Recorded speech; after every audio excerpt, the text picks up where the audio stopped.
한 4년 전에요. 저희 교회에서 저희 교회는 1년에 2번 선교를 갑니다. 1년에 2번 선교를 가는데 봄에는 중앙아시아를 가고 우리가 여름에는 쿠바를 가는데 한 4년 전쯤에 저희가 쿠바를 갈 때 선교 훈련을 하느라고 저희가 여러 가지 내용을 공부하였는데 그때 비디오를 저희가 하나 봤어요. 설교 비디오를 봤는데 데릭 프린스라는 뉴질랜드에 있는 목사님이 금식에 대해서 설교하신 내용을 저희가 봤어요. 그래서 그때 저희 선교팀이 한 17명이었는데 그 내용이 너무 감동을 받고 유스 아이들과 어른들이 전부 다 금식하기로 이렇게 제가 결단한 적이 있습니다. 그때도 제가 그 설교가 참 좋았는데 여러분 다 아시겠지만 제가 최근에 1월 1일부터 1월 10일 동안 열흘간 하나님이 마음을 주셔서 제가 금식을 했습니다. 금식을 제가 열흘을 해보면서 그때 그 설교가 다시 기억이 났어요. 그때 설교가 얼마나 중요하고 금식에 대한 말씀을 잘 해주셨는지 해서 제가 그때 그 설교의 내용을 약간 좀 여러분에게 소개를 드리면서 오늘 설교를 시작하려고 합니다. 그래서 오늘 설교는 저희가 이렇게 자주 하는 설교는 아니에요. 금식에 대한 설교를 하려고 그러고 그리고 제가 보통 이렇게 한 가지 주제에 집중하면서 얘기하지는 않는데 오늘은 이 금식에 대해서 여러분하고 나눠볼까 합니다. 먼저 성경 구절을 마태복음 6장을 보려고 합니다. 마태복음 6장은 여러분이 다 아시겠지만 마태복음 5장, 6장, 7장이 산상수훈이에요. 아주 유명하죠. 성경의 노른자다라고 말할 정도로 예수님이 산에 올라가서 입을 열어 가르쳐 가라사대 그러면서 5장, 6장, 7장이 다 한 설교예요. 그리고 바로 그 5장이 시작할 때 팔복이 나오죠. 마음이 가난한 자는 복이 있나니 이렇게 시작해서 8가지 복을. 그리고 이제 그 안에 주기도문도 있고 여러 가지 내용이 있는데 기도에 대해서 예수님이 가르치셨어요. 그 기도에 대해 가르친 내용이 이렇습니다. 마태복음 6장 5절을 보면 너희는 기도할 때 외식하는 자처럼 하지 말고 이렇게 하지 마라. 그러면서 6절에는 너희는 기도할 때 이렇게 하라. 골방에 들어가 문을 닫고 은밀한 중에 하라. 자, 어떻게 말씀하셨냐면 너희는 기도할 때 이렇게는 하지 마라. 그러나 너희는 기도할 때 이렇게 해라. 그리고 가르치셨어요. 그리고 이 다음 구절은 바로 그 유명한 주기도문을 가르치십니다. 기도할 때 심지어 이렇게 하라면서 주기도문까지 가르쳐주시는 그 내용이 여기 있어요. 그리고 오늘 읽은 구절은 바로 그 다음 구절인데 마태복음 6장 16절에 너희는 금식할 때 이렇게 하지 마라. 또 이렇게 말씀하셨어요. 외식하는 자들과 같이 슬픈 기색을 보이고 사람들 앞에 티를 내지 마라. 금식할 때 이렇게 하지 마라. 그렇게 말씀하시고 그 다음에는 너희는 금식할 때 이렇게 해라. 그게 또 말씀하셨어요. 머리에 기름을 바르고 얼굴을 씻고 이렇게 남들 모르게 은밀한 중에 해라 라고 말씀하셨습니다. 자, 예수님이 너희는 기도할 때 이렇게는 하지 말고 너희는 기도할 때 이렇게 해라 라고 말씀하셨을 때 우리에게 기도를 하라 그러신 거예요? 하지 말라 그러신 거예요? 하라 그러신 거죠. 누구나 그건 다 동의할 겁니다. 성경의 여러 군데에 예수님이 너희는 기도해라. 기도할 때 이렇게 해라. 기도를 이렇게 해라 라고 여러 번 강조하셨어요. 그렇죠? 자, 너희는 기도를 할 때 이렇게는 하지 말고 이렇게 하라고 말씀하시고 여러분이 이게 국어를 좀 공부하셨으면 이 교차 대꾸법이라는 걸 혹시 아세요? 바로 그 전에 나온 거를 다시 똑같은 모양으로 말씀하시는 겁니다. 그 다음 구절에는 너희는 금식할 때 이렇게는 하지 말고 금식할 때 이렇게 해라. 그 말은 금식을 하라는 거예요? 말라는 거예요? 하라는 겁니다. 똑같은 거죠. 기도할 때 이렇게 하지 말고 이렇게 하라고 말씀하셨을 때 여러분 중에 아무도 기도를 하지 말라고 말씀하신 게 아니라 기도를 하라고 말씀하셨다는 것에 동의하실 겁니다. 그리고 똑같은 방법으로 금식할 때 이렇게는 하지 말고 이렇게 하라고 말씀하신 것은 금식을 하라고 하시는 거예요. 자, 더 중요한 거는 이렇게 말씀하십니다. 너희는 금식할 때에. 자, 무슨 말이냐면 예수님이 우리가 금식할 거라고 이미 그 마음에 상정하고 계시다는 거예요. 내 제자들은, 하나님의 자녀들은 금식을 하지. 그러니 그들이 금식할 때에 어떻게 하라고 내가 말을 해줘야 되겠다. 그래서 너희는 금식할 때에 라고 말씀을 하셨다는 겁니다. 그리고 이 구절의 끝에는 또 놀랍게 끝나는데 너희가 금식할 때 올바로 하면 어떻게 한다고요? 내 하나님 아버지께서 갚으시리라. 영어로는요, God will reward you예요. 하나님이 상 주시리라. God will reward you for your fasting입니다. 너희가 금식하는 것에 상 받는다는 거예요. 심지어 금식은 여러분이 하나님께 상 받는 그런 놀라운 일이라는 겁니다. 그래서 금식을 여기서 예수님이 기도만큼 강조하고 계신 걸 알 수 있어요. 예. 여러분이 여기 교회 오셨는데 우리는 감리교회입니다. 감리교회 창시자는 존 웨슬리예요. 여러분이 아시는지 모르지만 요한 웨슬리인데, 요한 웨슬리가 이거에 대해 너무 잘 말씀하신 게 이렇게 말씀하셨어요. 금식을 해야 된다고 알면서 금식을 하지 않는 자는 기도를 해야 된다고 알면서 기도를 하지 않는 자와 같다. 이렇게 우리 웨슬리 감리교회 창시자 웨슬리가 그렇게 말했는데, 그 말은 뭐냐면 기도와 금식을 똑같이 여기고 계시다는 거예요. 저는 연합감리교 목사인데요. 심지어 존 웨슬리가 연합감리교 처음 창시했던 17, 18세기에 존 웨슬리 이렇게 말했습니다. 감리교 목사 중에 수요일과 금요일에 오후 4시까지 금식하지 않는 자는 목사로서의 자격이 없다. 아침에 일어나서 아무것도 안 먹고 적어도 4시까지는 일주일에 2번 매주 금식을 해야 된다는 것이고, 목사들은 특별히 그렇게 안 하면 자격이 없다라고 할 정도로 존 웨슬리는 금식을 강조하였습니다. 다시 말씀드리지만 저희가 신앙생활의 가장 중요한 2개의 기둥은 뭐냐?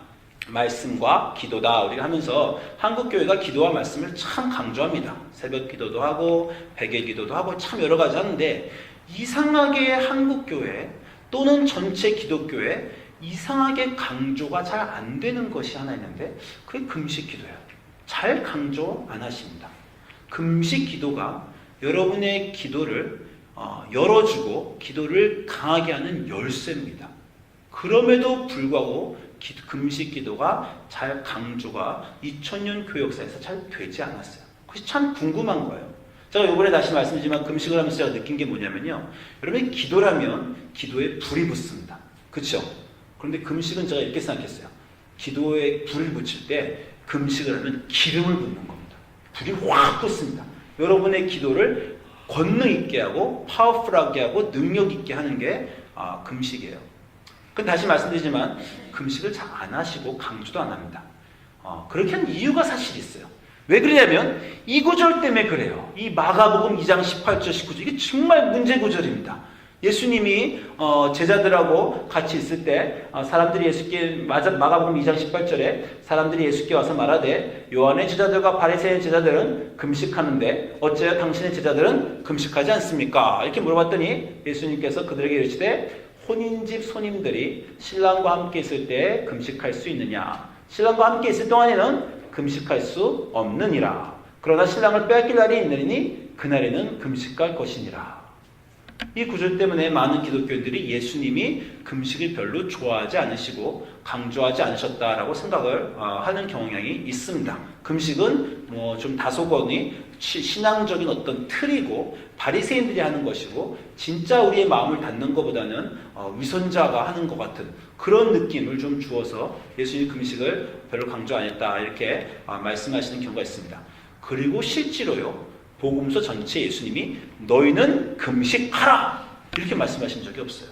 너희는 기도하라 이 말씀 많이 하셨는데 너희는 금식하라 이걸 별로 강조를 안 하셔서 사람들이 금식에 대한 중요성을 많이 잃어버리십니다. 예수님 기도 여러 번 하셨죠? 사역 중에. 예수님 기도 사역 중에 금식도 여러 번 하셨습니까? 신기하게 예수님 사역 중에 금식했다는 말씀이 없어요. 그런데 사역 전에 하셨죠. 사역 전에 얼마큼 하셨습니까? 40일 금식을 하셨어요.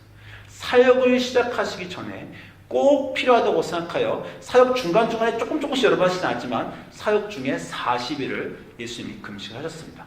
자, 이 구절에 신랑과 함께 있을 때 금식할 수 없느니라. 신랑을 빼앗긴 날에는 금식하라. 자, 아까 구절하고 사실은 비슷합니다. 그러하게는 금식할 때 금식하지 마라. 그렇게는 하지 마라. 그러나 이렇게는 금식하라. 이 구절은 금식을 하란 말입니까? 하지 말란 말입니까? 이것은 여러분의 상황을 정의하게 달려있어요. 내가 신랑과 함께 있을 때, 예수님과 함께 있을 때는 금식할 필요 없습니다. 그러나 내가 예수님이 안 느껴질 때는 금식하라! 그 명령입니다. 보세요. 신랑을 빼앗길 날이려니 그날은 금식하라. 우리 인생에 하나님이 없으신 것 같고 예수님이 안 계신 것 같고 느껴지는 순간들이 있습니다. 물론 우리가 기독교이니까 하나님 우리 삶에 항상 계십니다. 예수님 우리 삶에 항상 계십니다. 이렇게 고백하지만요. 예수님조차도 십자가에 달려 돌아가실 때는 뭐라 그러셨어요? 엘리 엘리 라마 사박다니, 나의 하나님 왜 나를 버리셨습니까? 고통의 극한으로 가면 인자하신 하나님이 안 느껴지시는 거예요. 예수님도. 그래서 하나님이 지금 내 곁에 없으시다라고 고백을 하시는 겁니다. 여러분 삶에 고통스럽고 힘든 순간이 많으십니까? 아니면 즐겁고 평안한 순간이 많으십니까? 여러분이 삶에서 예수님을 느끼고 성령에 충만하여 지금 마음속에 예수님 내 곁에 계셔 찬양이 넘치고 기쁨이 넘치면 금식할 필요 없으십니다. 근데 여러분 마음속에 평화를 유지하기 어렵고 고통이 있고 근심이 있고 걱정이 있고 입에서 한숨이 나오고 도대체 예수님 계신지는 알겠는데 왜 지금 당장 내 인생에 개입하셔서 도와주시지 않는가, 이런 고민이 될 때는 금식하셔야 됩니다. 신랑을 빼앗길 것 같은, 예수님이 내 삶에 안 계신 것 같은, 예수님이 나를 떠나신 것 같은, 또는 내가 예수님을 떠난 것 같은 그런 순간에는 금식을 반드시 하셔야 된다는 것입니다. 우리 인생의 문제는 뭐냐면요, 어려움이 있다는 것이 인생의 문제가 아니라 어려움이 있는데도 하나님을 안 찾는다는 게 인생의 문제예요. 어려움이 있을 때 하나님을 찾으면 됩니다. 그런데 어려움이 있어도 하나님을 안 찾으세요. 그럼 많은 기독교인들이 제가 얘기를 해보면요, 인생이 참 어려우세요. 근데 그래서 힘드십니까? 힘들대요. 어떻게 계십니까? 어떤 사람 믿음이 너무 좋아가지고 하나님이 다 알아서 해주시겠죠. 이런 분까지 있어요. 하나님이 알아서 해주실 겁니다. 근데 하나님이 알아서 다 해주실 거면 그러면 고통은 왜 주셨어요? 처음부터. 고통은 그 고통의 순간에 우리가 하나님이 필요하고 우리가 하나님으로부터 얼마나 떠난 죄된 인간이라는 것을 가르쳐 주시기 위해서 있는 것입니다. 기독교는 아주 독특한 종교인데요. 다른 모든 종교는 너가 열심히 하면 구원받을 수 있다고 얘기해요. 그래서 인간의 노력을 강조합니다. 그 불교도 산에 열심히 올라가서 돛 닦으라고 하고, 힌두교는 막 고통을 받으면서 요가를 하라고 하고, 그게 뭐예요? 너희가 그렇게 열심히 노력하면 너희 인생의 문제를 너희가 해결할 수 있다라는 것이 다른 종교들이고요. 기독교만 너가 아무리 해도 너희 인생은 너가 해결할 수 없어. 너는 아파. 넌 치료를 못해. 그래서 너는 구원자가 필요해. 누군가 너를 도와줘야 돼. 너는 예수님이 필요해. 라고 말하는 게 기독교 종교입니다. 여러분, 예수님이 구원받는 사람들에게 이렇게 말씀하십니다. 마태복음 9장 12절 가면 예수께서 사람들에게 건강한 사람에게는 의사가 쓸데없고 병든 자에게만 쓸데있느니라. 나는 의인을 부르러 온 것이 아니라 죄인을 부르러 왔다. 바리새인들에게 하는 말입니다. 나는 괜찮아. 내 인생은 괜찮아. 내가 신앙생활 매일 열심히 하고 성경 열심히 읽고 하나님 열심히 찾기 때문에 나는 괜찮아 라고 생각하는 유대의 경건한 사람들에게, 그러나 너희가 괜찮다면 너하고 나는 아무 관계가 없다. 너가 건강하다고 한다면 관계가 없다. 너가 스스로 주님, 저는 병들었습니다. 제 인생은 망가졌습니다. 제 인생은 깨졌습니다. 저는 도저히 회복할 수가 없습니다. 제 아이들도 제가 많이 상처 주고 이 상처를 회복할 수가 없습니다. 주님만 해주실 수 있습니다. 제 아픈 것을 주님이 고쳐주십시오. 라고 오는 사람에게는 내가 의미가 있다. 예수님이 그렇게 말씀하시는 거예요. 요한복음 9장 41절에 가면 예수님이 이렇게 말씀하십니다. 너희가 맹인되었더라면, 너희가 스스로 주님, 저는 보지 못합니다. 하나님이 보시는 걸 보지 못합니다. 저는 인생에 아무것도 모릅니다. 저는 바보입니다. 저는 정말 주님 필요합니다. 라고 하는 너희들에게는 구원이 있지만, 그러나 너희가 저는 괜찮습니다. 지낼만 합니다. 이 정도면 제 인생 그렇게 나쁘지 않습니다. 다른 사람보다는 좀 나은 것 같습니다. 라고 하면 너의 죄가 그대로 있다라고 합니다. 평소에는 우리가 우리의 인생이 얼마나 우리가 하나님 앞에 죄인인지를 알지를 못해요. 그래서 고통이 옵니다. 고통이 온다는 건 인생에 시련이 온다는 거예요. 시련과 고통이 오면 그때서야 우리가 드디어 내 인생 정말 망가져 있었구나. 나는 정말 힘들구나. 난 정말 아무것도 아니구나. 라고 알게 되고 하나님께 돌아오고자 하는 마음이 고통이 와야 생기는 거예요. 그래서 고통이 없는 사람은 하나님으로부터 멀리 떨어져 있는데도 떨어져 있는 줄 모릅니다. 고통이 와야 내가 하나님께 돌아가야 된다는 것을 알아요. 그래서 여러분 요엘서 보면 요엘서 2장 12절에 이렇게 말씀하십니다. 여호와의 말씀에 너희는 이제라도 금식하고 울며 애통하고 마음을 다하여 내게 돌아오라. 자, 무슨 말이냐면 이스라엘이 하나님부터 떠났어요. 근데 이스라엘은 떠나는 줄도 몰라요. 자기들이 괜찮다고 생각해요. 그 괜찮다고 생각하는 사람들에게 하나님이 돌아와라. 내가 너에게 갈 텐데 너희도 돌아와라 라고 말씀을 하시는 겁니다. 어떻게 돌아오라고요? 금식하고 울며 애통하고 마음을 다하여 내게 돌아오라. 너희는 옷을 찢지 말고 마음을 찢고 너희 하나님께 돌아오라. 돌아오라. 고통이 왔으니 너희 인생이 이렇게 나로부터 멀리 떠나가는 줄로 알고 돌아오라. 내게는 기쁨과 평화가 있는데 너희 인생이 그렇지 않으면 내게 돌아오라 라고 하시는 겁니다. 하나님께 돌아가는 성경적인 대답이 금식입니다. 모든 성경의 구약과 신약에서 하나님께 돌아오라는 외침 속에는 금식으로 돌아오라는 것이 있어요.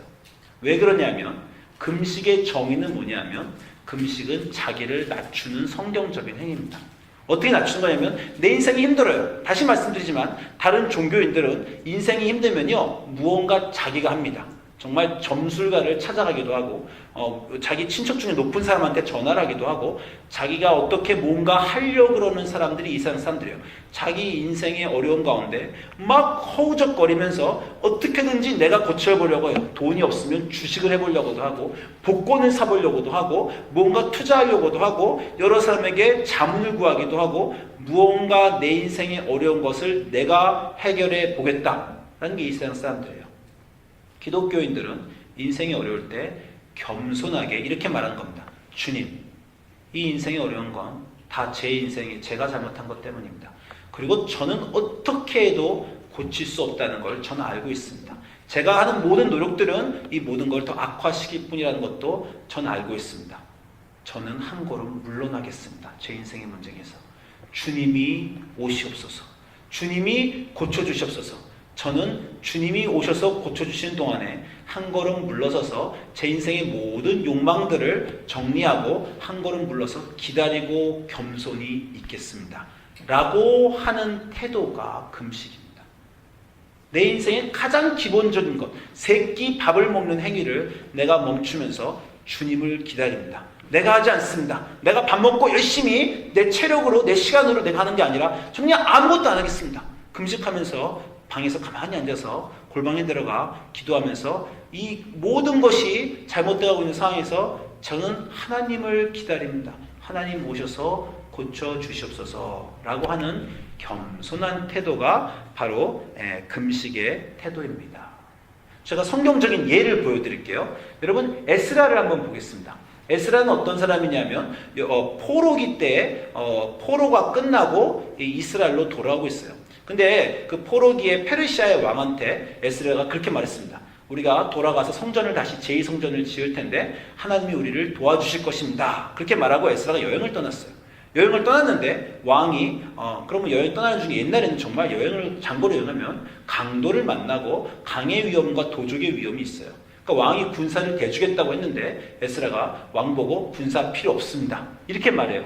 왜냐하면 이 8장 22절을 먼저 보시면 우리가 전에 왕에게 아뢰기를 우리 하나님의 손은 자기를 찾는 모든 자에게 선을 베푸시고 자기를 배반하는 모든 자에게 권능과 진노를 내리신다 하였으므로 내가 왕한테 자기를 찾는 모든 자에게 하나님의 사랑을 베푸신다고 했는데 하나님을 안 찾고 이 세상 방법인 왕이 주는 보병과 마병으로 내가 만약에 보호를 받아 간다면 그게 내가 내 말을 배반하는 것이고 그게 무슨 꼴인가. 그래서 에스라가 결단을 하는 겁니다. 왕 도움 필요 없습니다. 하나님만 의지하겠습니다. 그렇게 말해놓고 보니까 너무 걱정돼요.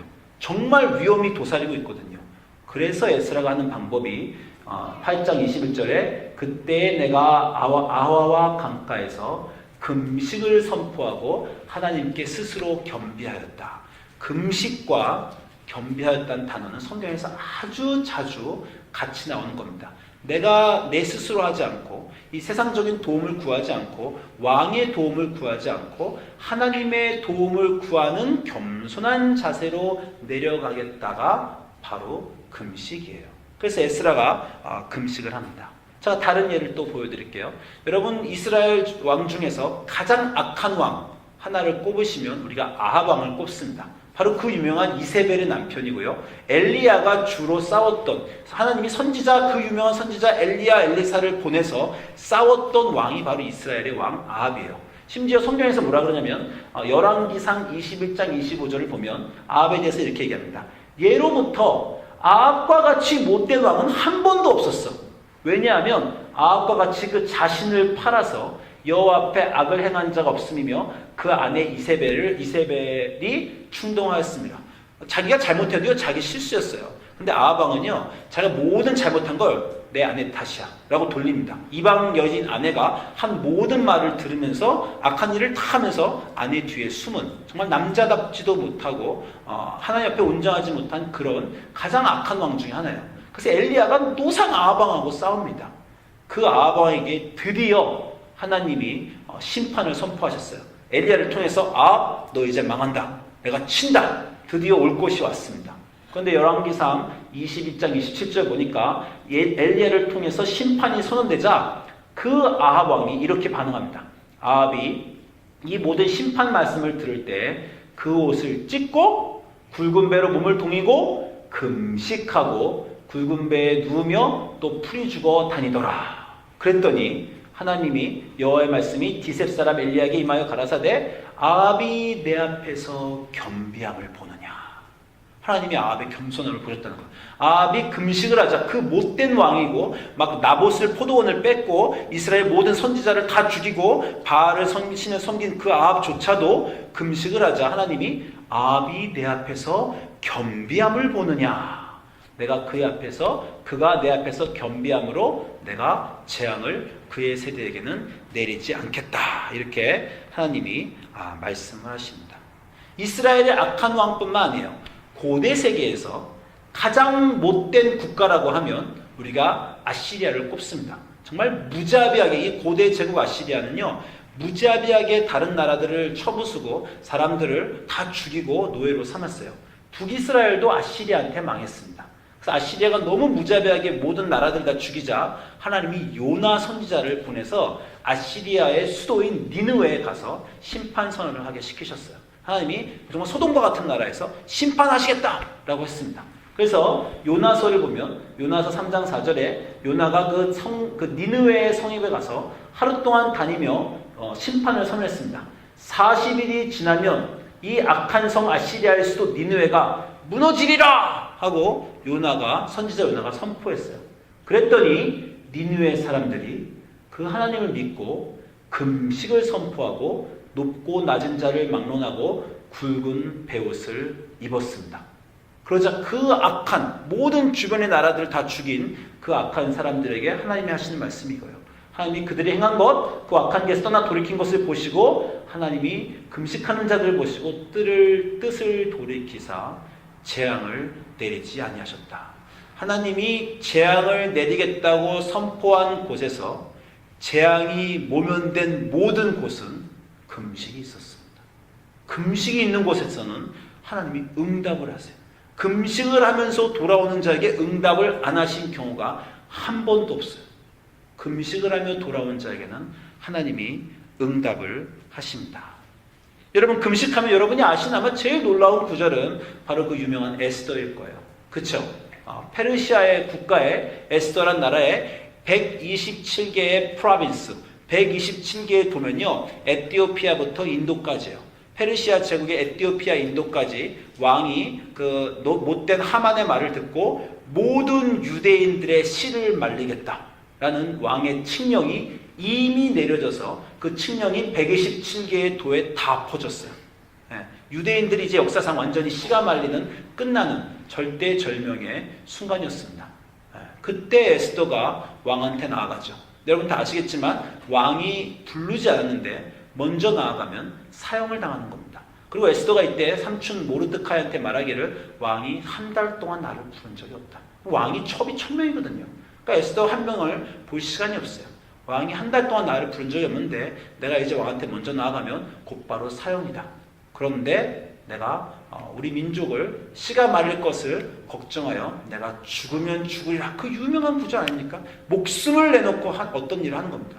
여러분 인생에서 목숨을 걸고 뭘 해본 적 있어요? 내가 이 일을 할 텐데 안 되면 다 사업 망하고 죽고 끝나지만 이걸 죽으면 죽으리라 라고 해보신 그런 절대절명의 순간이 있습니까?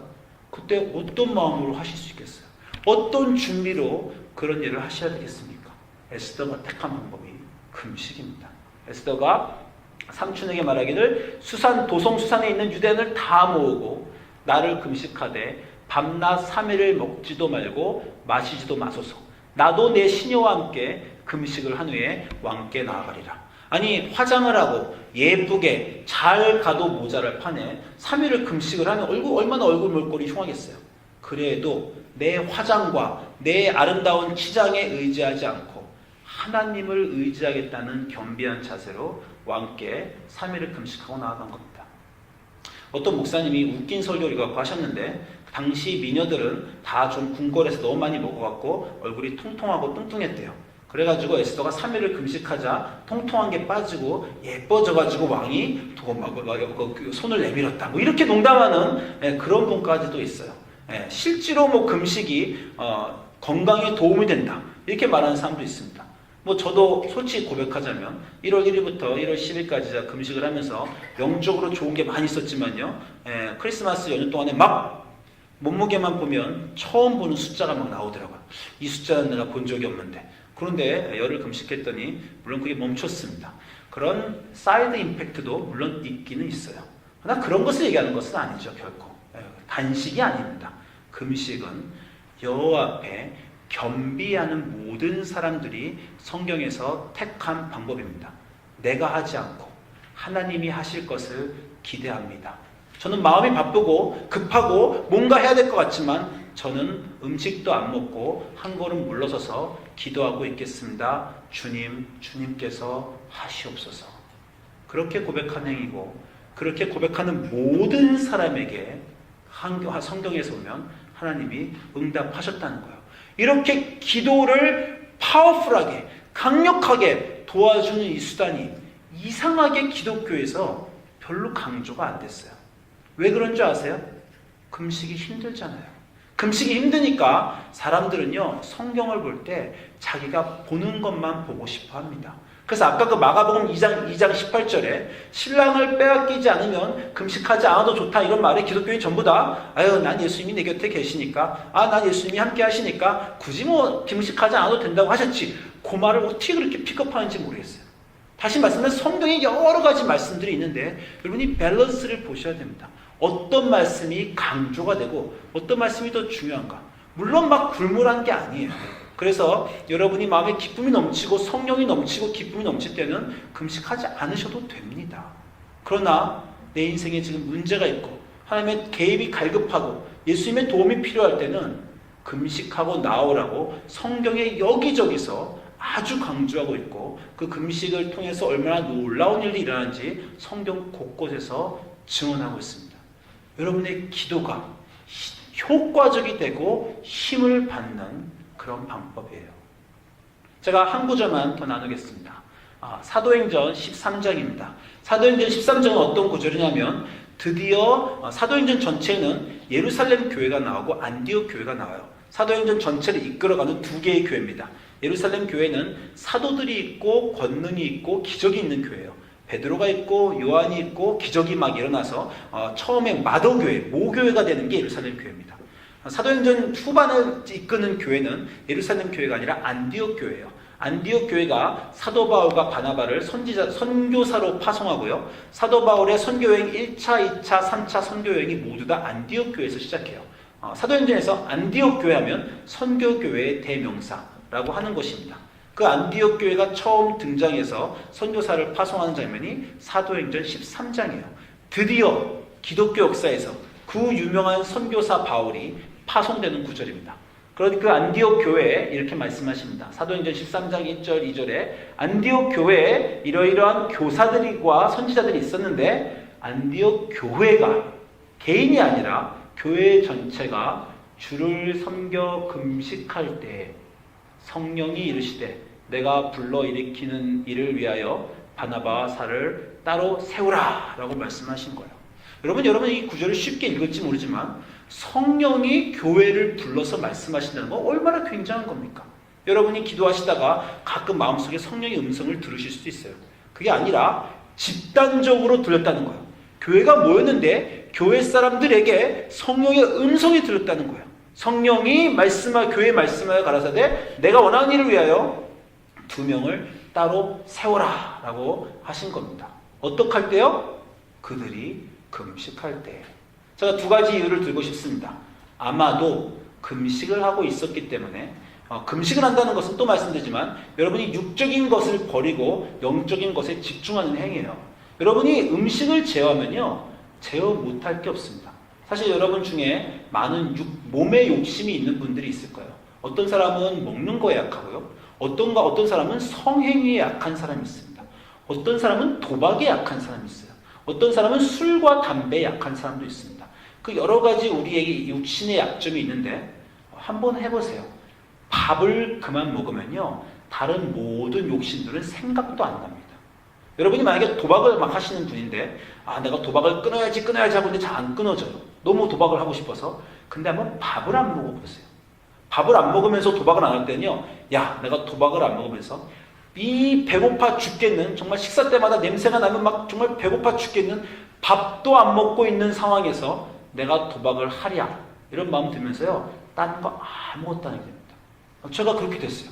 1월 1일부터 1월 10일까지 제가 인생에 여러 가지 영화도 보고 여러 가지 제가 좀 하지 말아야 되겠다가 밥을 안 먹으니까 밥도 안 먹는데 내가 지금 영화를 볼까 이런 마음이 들더라고요. 그래서 제가 열흘 동안 금식을 하면서 이 생각을 했습니다. 이 열흘 동안 금식한 걸 생각하면서 올해 1년 내내 내게 유혹이 찾아올 때마다 어떤 내 육신의 욕심이 들 때마다 금식한 그 순간을 생각해야지. 내가 만약에 다시 또 내가 한 결심들을 어기고 어떤 내 육신의 욕심을 따라가면 또 금식해야지. 그럼 막아줍니다. 여러분에 있는 강한 어떤 중독 같은 게 있잖아요. 담배도 그렇고 술도 그렇고 어떤 걸 여러분이 끊어야 되겠다고 생각하는데 잘 안 끊어지시면요. 금식부터 시작하십시오. 그러면 여러분 본인이 육적인 사람으로부터 영적인 사람으로 변화되기 때문에 그 일들이 가능해져요. 교회가 영적인 교회가 되니까 성령님은 아마 계속 말씀하고 계셨는지도 몰라요. 성령님은 아마 여러 교회에 말씀하고 계신지도 몰라요. 그런데 금식하는 교회가 성령의 음성을 인식을 한 겁니다. 그래서 선교사 보내기로 결심을 해요. 그리고 그 성령의 말씀을 듣고 그들이 또 합니다. 성령이 따로 그들을 불러 세우라 했더니 이에 금식하고 기도했다 라고 하는 거예요. 금식으로 시작해서 금식으로 답변을 하는 겁니다. 또 하나 안디옥 교회를 하나님이 선택하신 이유, 선교사를 보내는 모교회로 선택하신 이유는요. 선교사를 보내면 선교사는 선교지 중에서 영적 전쟁을 해야 됩니다. 타 문화와 박해와 믿지 않는 사탄이 붙잡고 있는 그런 사람들을 상대로 선교사들은 영적 전쟁을 해야 돼요. 선교사들이 선교지에서 영적 전쟁을 할 동안 마더처치는 모 교회는 어떻게 선교사들을 도와줄 수 있습니까? 금식과 기도로 그 선교의 영적 전쟁을 도와주는 겁니다.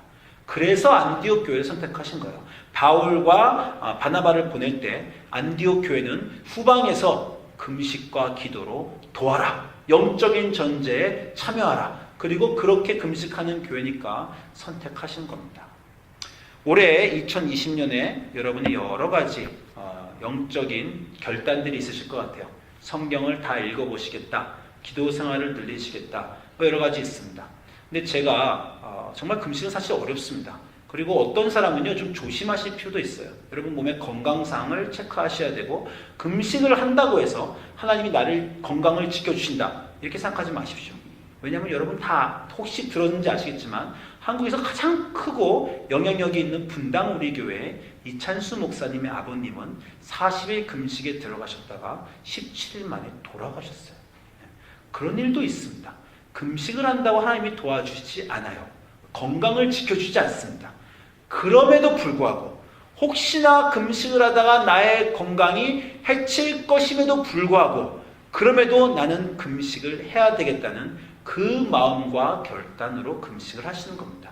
그리고 저도 이번에 열흘 동안 금식할 때 비타민 워로도 먹고요. 또 뭐 이렇게 조금씩 저를 보호하는 역할에, 물론 굶주림과는 싸웠지만 제 몸을 보호하는 미니멈의 어떤 영양을 저도 보충을 이렇게 음료를 통해서 하였습니다. 그런 건 여러분이 지혜롭게 하시기 바랍니다. 그럼에도 불구하고 내가 금식을 하고 금식을 통해 하나님께 나아가시는 것을 올 2020년에 여러분이 한번 해보시기를 제가 강권을 드립니다. 강권을 드린 이유는 제가 해봤더니 너무 좋더라고요. 올해 1월 1일부터 1월 10일 동안에 제 인생에, 제 영적인 생활에 좋은 일이 너무 많이 일어났어요. 그래서 제가 여러분에게 좋은 것이기 때문에 여러분에게 나누는 것입니다. 그리고 또 한 가지 중요한 이유는 다시 말씀드리지만 저희 교회는 참 조그만 교회예요. 한번 50명밖에 안 되는 교회입니다. 이 교회가 1년에 2번씩 선교를 가면서 선교사들을, 아이들을 내보냅니다. 교회에서 금식과 기도로 지원해 주지 않으면 그 일은 결코 일어나지 않아요. 이제 우리가 3월 달에 선교 갑니다. 그 전에 선교팀들은 지금부터 금식을 해요. 그러나 선교팀들은요, 선교 일주일 전부터 금식하지 않습니다. 왜냐하면 몸에 체력이 있어야 가서 선교하죠. 선교하는 동안에도 금식할 수 없어요. 선교지에서는 많은 육체적인 힘도 요구합니다. 선교 동안에는 교인들이 금식하면서 영적 전쟁에 참여해 주셔야 돼요. 그리고 여러분, 사순절이라고 하는 2월달부터 우리 제 수요일부터 우리 4월달 그 부활절까지 이번 사순절 우리 교회의 띠임도 주제도 금식입니다. 금식 릴레이 하려고 해요. 전교인이 40일을 사인업해서 금식 릴레이도 하려고 합니다. 금식을 통해서 여러분이 겸비하여지고 하나님께 돌아오고 하나님을 만나고 여러분의 기도가 더 능력이 생기고 하나님께 상달되어 여러분 인생에 회복이 이루어지는 2020년 되시기를 주님의 이름으로 축원드립니다. 기도하시겠습니다.